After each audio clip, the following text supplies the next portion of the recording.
누가복음 15장 20절에서 24절의 말씀입니다. 이에 일어나서 아버지께로 돌아가니라. 아직도 거리가 먼데 아버지가 그를 보고 측은히 여겨 달려가 목을 안고 입을 맞추니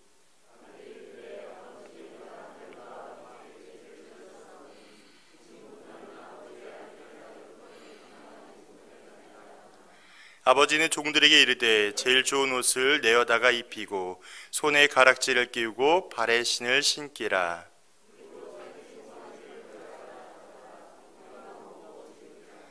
함께합니다. 이내 아들은 죽었다가 다시 살아났으며 내가 잃었다가 다시 얻었노라 하니 그들이 즐거워하더라. 아멘. 이 시간에는 다시 사랑할 타이밍이라는 제목으로 권영상 목사님께서 말씀을 전해주시겠습니다.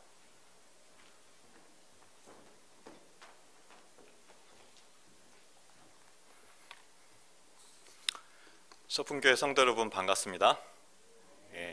지난 일주일간도 강건하셨죠?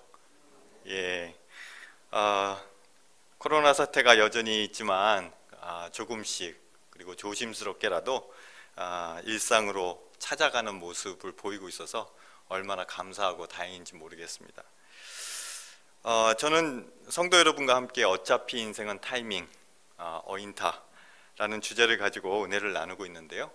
지난주에는 그 두 번째 시간으로 요나 4장을 가지고 질문의 타이밍에 대해서 나눴습니다. 지금은 우리가 하나님께 질문할 타이밍이라고 말씀을 드렸습니다. 하나님은 온 세상에 수많은 뉴스거리 그리고 성공 스토리, 많은 이야기들이 있음에도 불구하고 우리 한 사람 한 사람의 질문에 귀를 기울이십니다. 우리의 불편한 소리에 대해서 기꺼이 그것을 듣고자 원하신다는 것을 말씀을 드렸습니다. 지금은 우리의 질문의 타이밍입니다. 그렇지만 또 한편으로 하나님은 지금 우리에게 질문을 하고 계십니다. 즉 하나님이 우리에게 질문하시는 타이밍이라는 거죠. 온 세상을 향한 하나님의 마음은 과연 어디를 향하고 있을까? 이 위기의 때 하나님은 어디를 향해서 그 마음을 쏟고 있으실까? 온 세상을 아끼고 사랑하는 하나님의 이 마음에 대해서 우리가 답을 해야 되는 차례인 것을 지난주에 요나서 4장을 통해서 함께 배웠습니다. 오늘은 세 번째 시간, 다시 사랑할 타이밍. 다시 사랑할 타이밍. 제 첫째 딸이 중학생 때의 일입니다.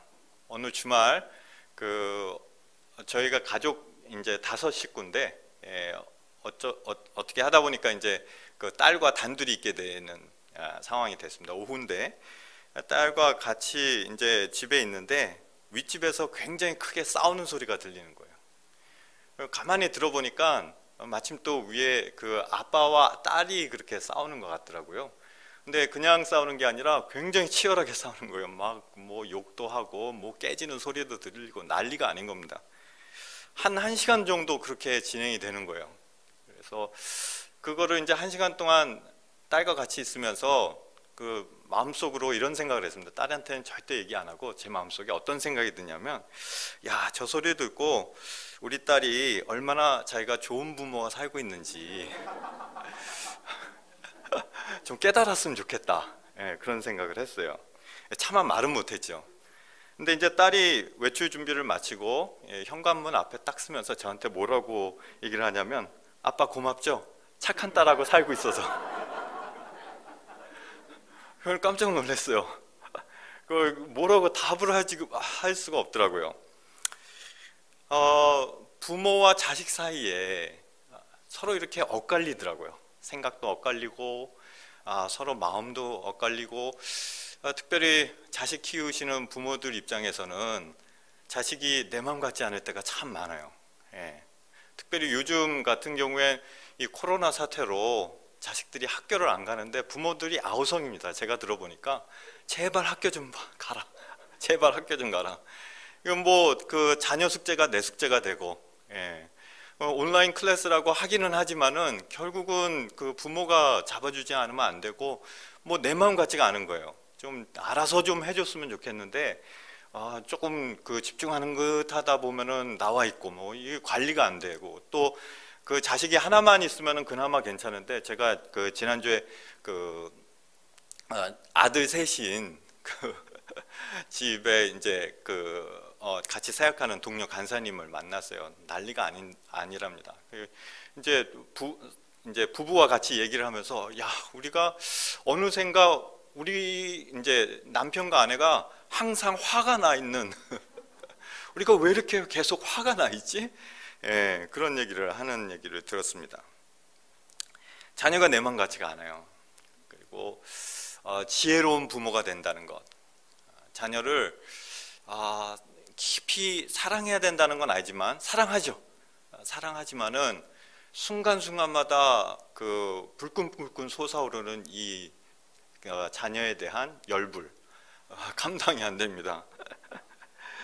오늘은 그 어린이 주일을 맞이해서 이 탕자의 비유를 통해서 우리 자녀와의 관계를 한번 살펴봤으면 좋겠습니다. 특별히 사춘기 자녀를 둔 부모, 혹은 남모르는 자녀 문제로 인해서 고민하시는 부모들과 함께 자녀들과 어떻게 사랑의 관계를 같이 새롭게 이어갈 수 있을지, 다시 사랑할 타이밍에 대해서 함께 나누고자 합니다.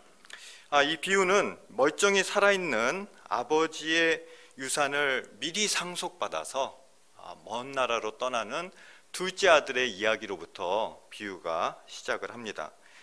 둘째 아들이 집을 나갔을 때 아버지의 마음은 과연 어떤 마음이었을까? 아버지의 마음은 과연 어떤 마음이었을까? 12절과 13절입니다. 12절, 13절 같이 함께 읽겠습니다. 시작. 그 둘째가 아버지에게 말하되 아버지여 재산 중에서 내게 돌아올 분깃을 내게 주소서 하는지라. 아버지가 그 살림을 각각 나누어 주었더니 그 후 며칠이 안 되어 둘째 아들이 재물을 다 모아가지고 먼 나라에 거기서 허탕방하여 그 재산을 낭비하더니.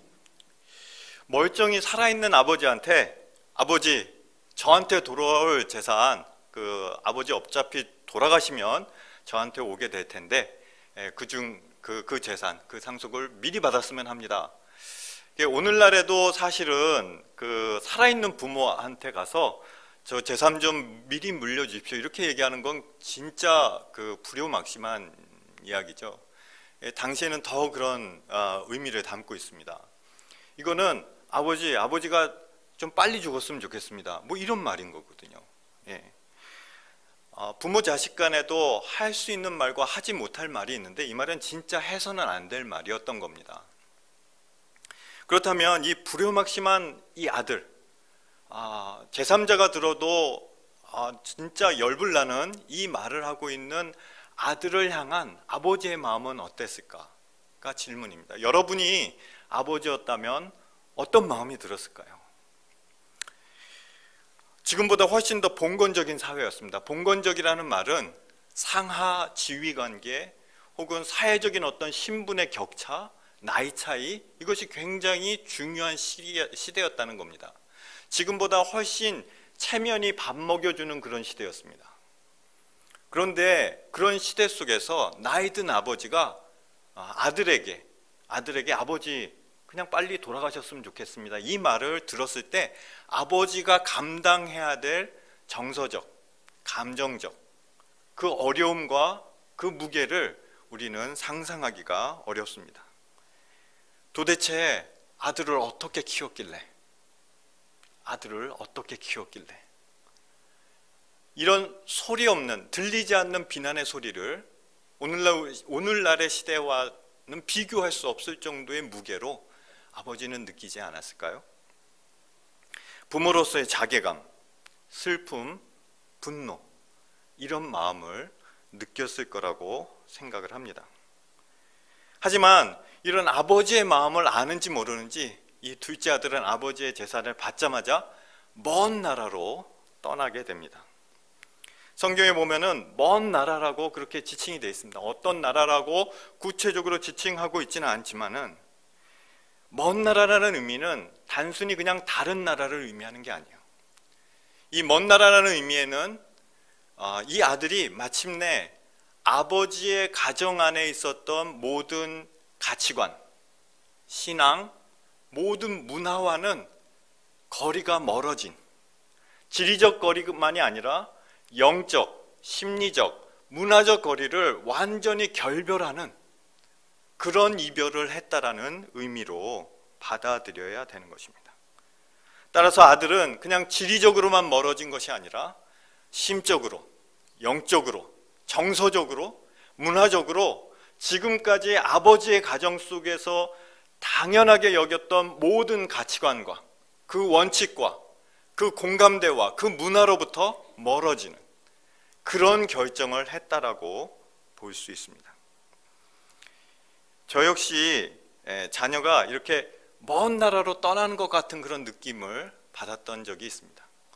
그렇다고 해서 제 자녀들이 집을 나가거나 비행을 저지른 것은 아닙니다. 분명히 말씀드리지만 자녀들은 사춘기를 경험하는 과정 속에서 충분히 자기 인생을 찾아가면서 마땅히 거쳐야 될 과정, 방황의 과정과 질문의 과정을 당연히 거친 거예요. 그런데 그 과정을 대하는 아버지의 심정, 부모로서의 심정이 이러했다는 겁니다. 마치 자녀가 그냥 먼 나라로 떠나는 것과 같은, 그들이 선택하려고 다가서는 문화, 그들이 선택하려고 다가서는 그 가치관이 내가 지금까지 당연하다라고 여겼던, 그리고 우리 자녀들이 따라줬으면 좋겠다라고 생각했던 그런 가치관과는 너무나도 상이해 보이는, 생소해 보이는 그런 문화와 가치관과 신앙으로 다가서고 있다라는 그런 두려움이 제게 있었습니다. 저에게 있어서 가장 고통스러웠던 순간은 여러 스토리들이 있을 수 있지만 무엇보다 우리 자녀가 교회에 안 나오겠다는 거예요. 어느 날 그 얘기를 들을 때는 진짜 감당하기 어렵더라고요. 어떻게 내 자식이, 내 자녀가 교회를 안 나온다니. 초등학교 다닐 때까지만 해도 늘 순종적이고 귀여움만 떨던 자식이 아빠 이제는 교회 나가기 싫어요, 이 말을 했을 때 진짜 견디기 어렵습니다. 그 말을 듣는 순간부터 한동안은 주일이 일주일 중에 가장 힘든 날이었어요. 사실은 가장 긴장되고 가장 어려운, 오늘은 과연 저 아이들이 교회에 나갈까 말까, 이런 고민들. 혹시 이 자리에 앉아 계신 성도 여러분 중에도 자녀의 신앙 문제로 고민하고 있는 분들이 있을지 모르겠습니다.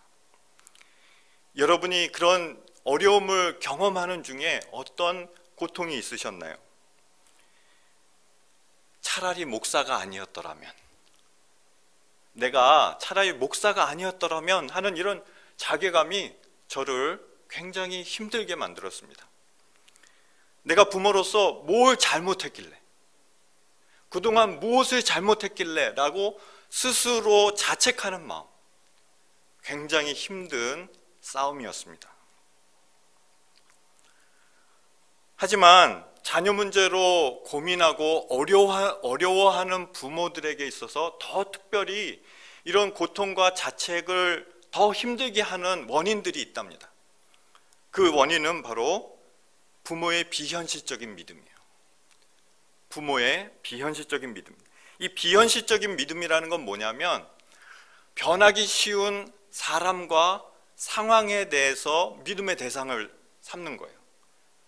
변하기 쉬운 사람과 상황에 믿음의 대상을 삼는 겁니다.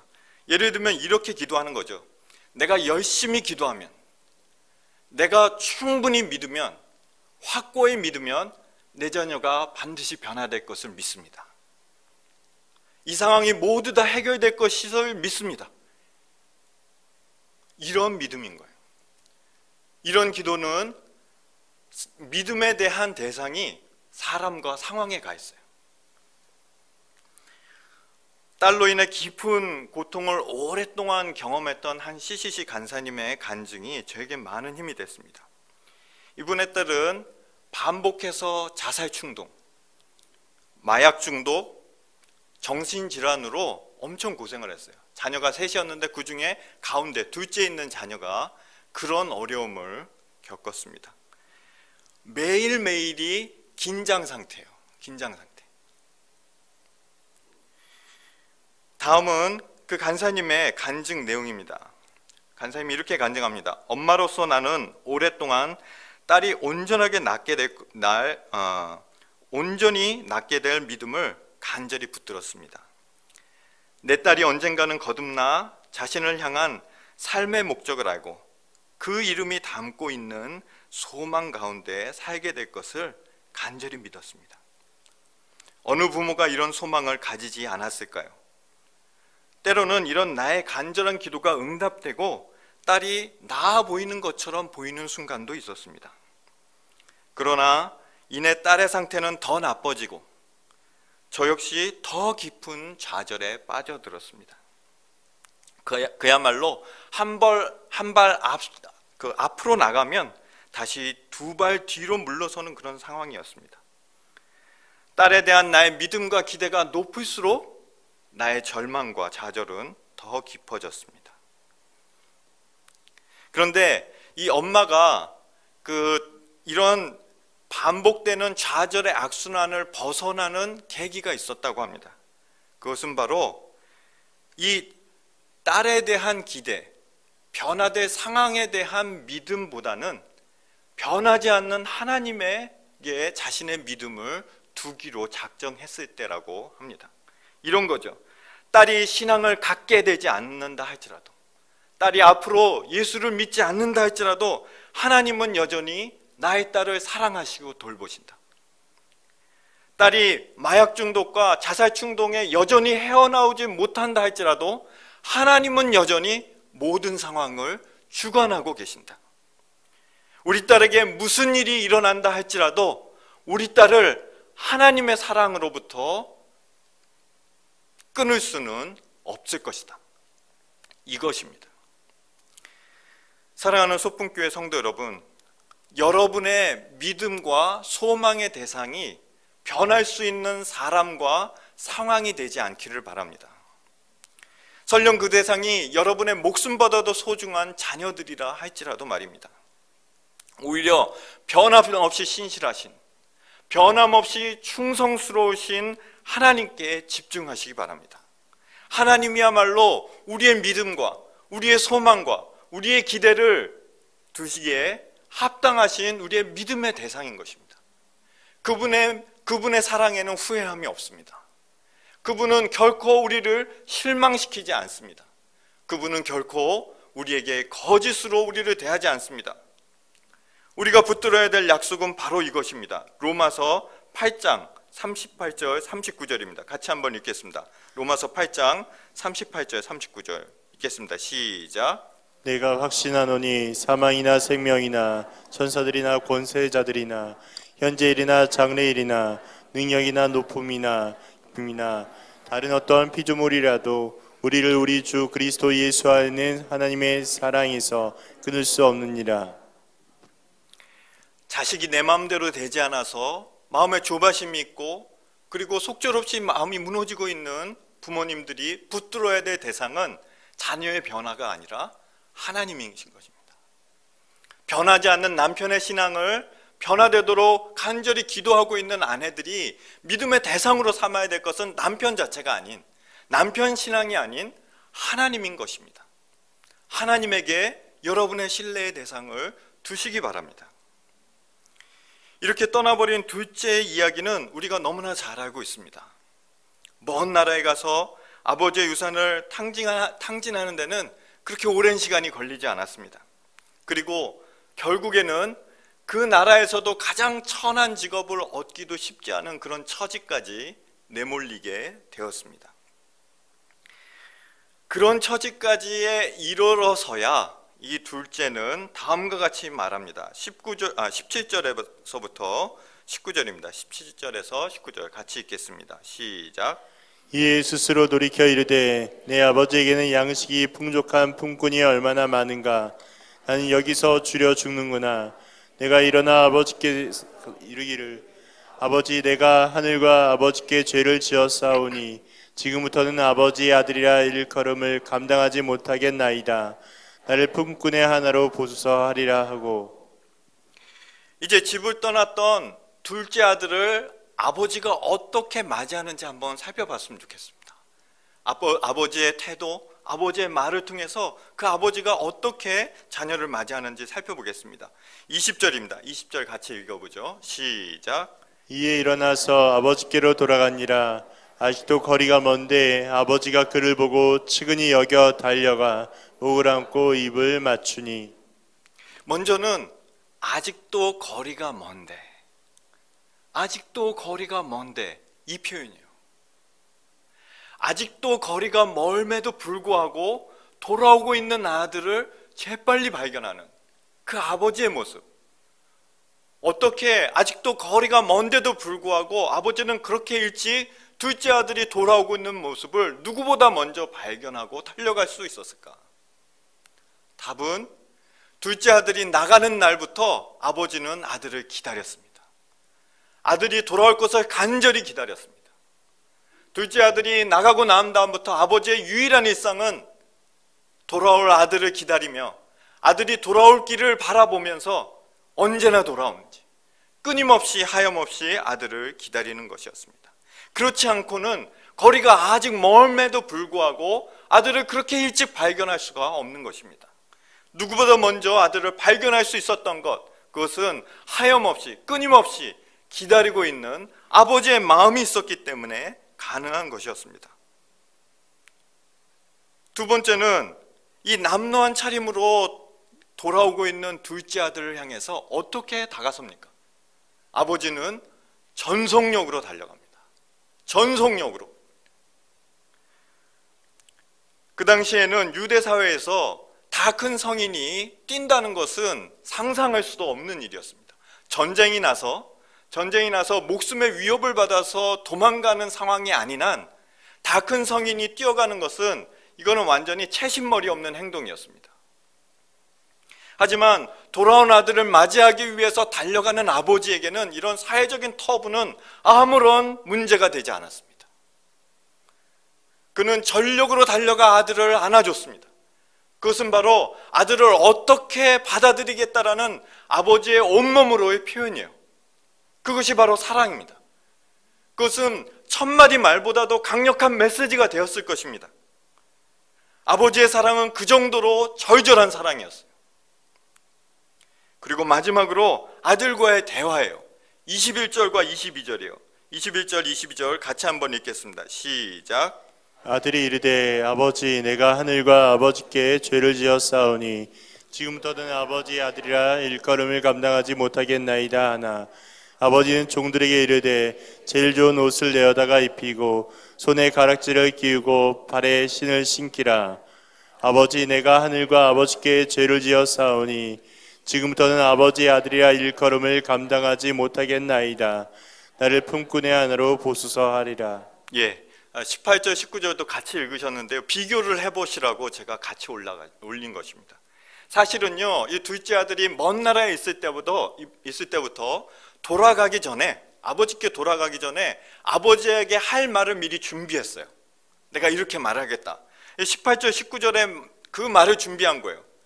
방금 전에 21, 22절을 읽었지만은 그 말을, 준비한 말을 그대로 하고 있어요. 근데 중요한 건 뭐냐면 그 준비한 말이 다 그치지도 않았어요. 마지막 한마디를 더 못했어요. 그런데 그 말을 끝까지 듣지도 않습니다. 들을 필요도 없어요. 들을 필요도 없이 종들에게 얘기하는 거예요. 아들에게 한마디도 안 했어요. 그래, 내가 다 용서하마, 이 말도 없습니다. 잘 왔어, 이 한마디도 없는 거예요. 필요 없어요. 돌아온 것만으로 충분한 겁니다. 그리고 즉시 종들에게 잔치를 준비해라. 다시 한번 얘기하지만 이것은 100마디 말, 1000마디의 용서의 말보다도 강력한 메시지였던 것입니다.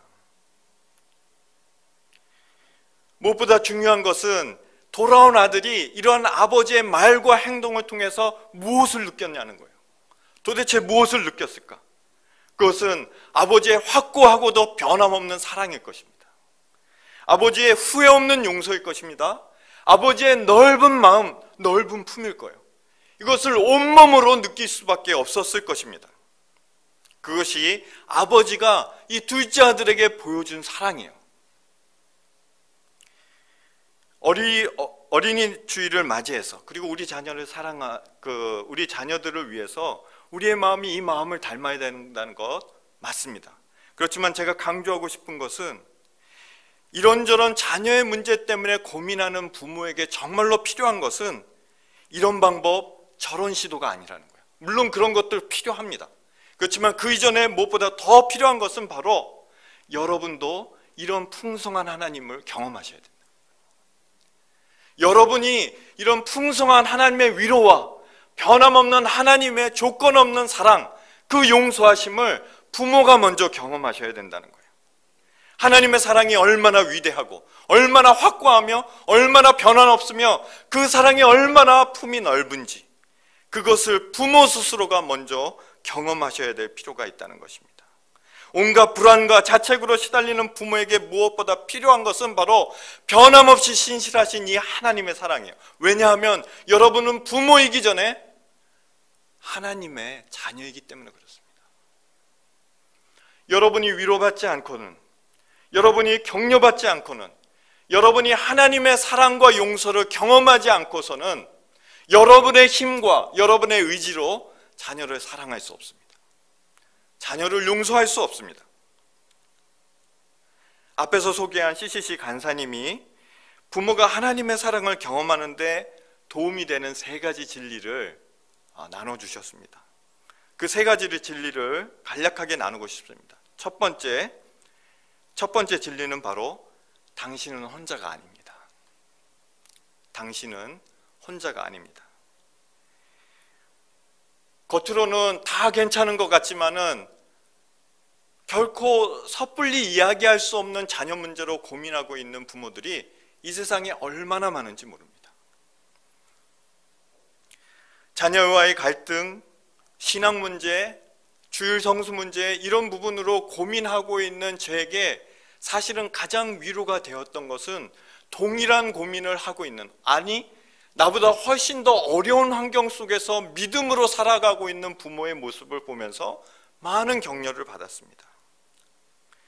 신앙을 떠나 결혼과 이혼을 반복하는 아들을 둔 아버지, 정서적 불안으로 인해서 초고도 비만과 학교 폭력에 시달리는 자녀를 둔 아버지, 고등학교를 졸업하자마자 미혼모가 된 딸을 둔 교수님, 세상에는 여러분과 비슷하고 여러분보다 훨씬 어려운 상황과 자녀 문제로 고민하고 있는 부모가 이미 수없이 많습니다.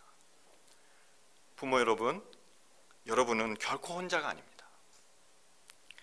두 번째, 당신은 쓸모없는 부모가 아닙니다. 당신은 쓸모없는 부모가 아닙니다. 부모라면 어느 누구도 자녀가 잘못되기를 바라는 그런 부모가 어디 있겠습니까? 자녀가 잘 되기를 바라는 마음에서 최선을 다해서 노력하다 보니까 실수도 하고 후회도 남는 거예요. 그러지 않았더라면 내가 좀 더 참았어야 되는데. 여러분은 완벽하지 못한 부모일 따름이지 그렇다고 해서 여러분이 나쁜 부모이거나 쓸모없는 부모가 아니에요. 마지막으로 당신은 곧 괜찮아질 겁니다. 당신은 곧 괜찮아질 겁니다. 자녀가 여전히 자녀 문제가 해결되지 않을 수도 있습니다. 상황이 나아지지 않을 수도 있습니다. 그렇지만 그런 상황 가운데서도 하나님을 의지하면서 부모로서 여러분의 풍성한 삶을 주 안에서 누릴 방법과 그런 환경들을 여러분 스스로 만들어 갈 수 있게 된다는 말을 드리는 것입니다. 하나님의 사랑의 회복 능력을 믿으시기 바랍니다. 하나님의 끌어당기는 그 사랑의 구심력을 믿으시기 바랍니다. 여러분은 곧 평안을 찾게 될 것입니다. 하나님이 그렇게 인도하실 거예요.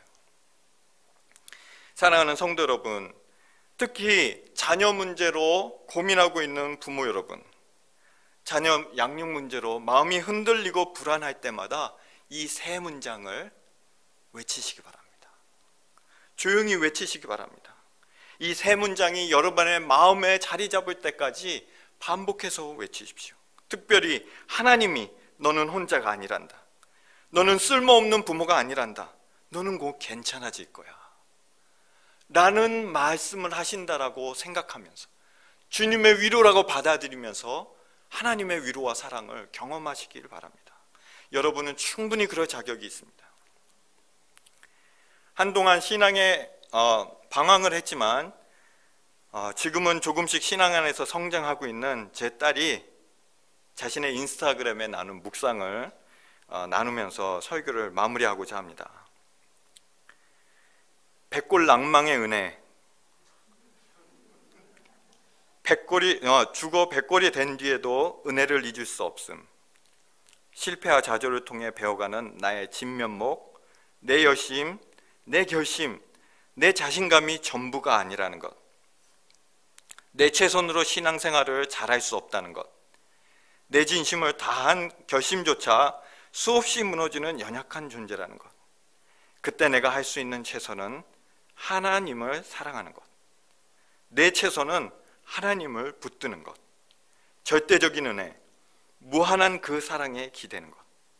나는 아무것도 못하는 존재, 철저한 죄인, 연약한 존재라는 것을 인정하는 겸손함. 내가 할 수 있다는 자존심을 버리고 하나님만이 살 길이라는 고백으로 나아가는 겸손함. 매달릴 곳이 하나님 사랑밖에 없다는 것을 아는 겸손함. 베드로의 제가 주님을 사랑합니다 라는 고백. 요나의 주의 목전에서 쫓겨났을지라도 저는 다시 주의 전을 바라보겠습니다 라는 고백. 나의 고백, 제가 다시 끊임없이 주를 사랑합니다. 사랑하는 성도 여러분, 지금은 자녀를 다시 사랑할 타이밍입니다. 오늘 하루라도 혹은 이번 한 주간이라도 자녀와의 사랑을 다시 한번 회복하며 하나님의 풍성한 사랑을 경험하시는 성도 여러분이 되시기를 간절히 축복합니다. 같이 찬양하시겠습니다. 이와 같은 때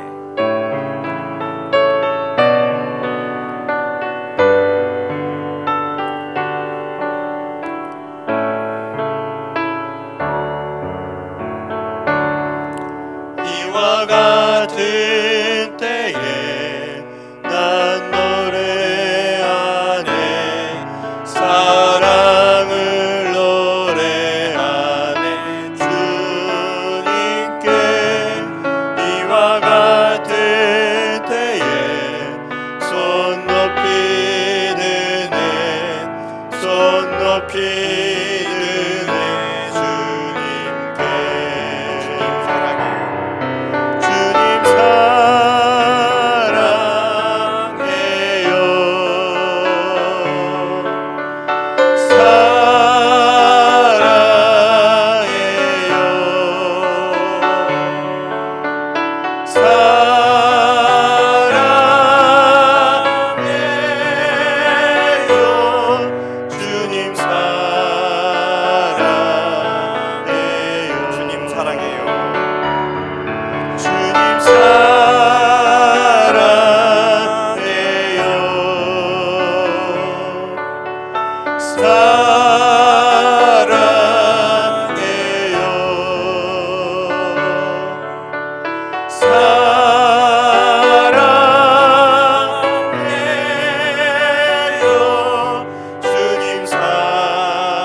이제는 주 예수 그리스도의 은혜와 하나님 아버지의 그 극진하신 사랑과 성령의 교통하심이 어린이 주일을 맞이하여 우리 자녀를 위한 기도와 사랑과 기대가 더욱더 간절해지는 소풍교회 모든 성도들의 머리 위에와 사랑하는 우리 자녀들 위에 이제로부터 영원토록 함께 있을지어다.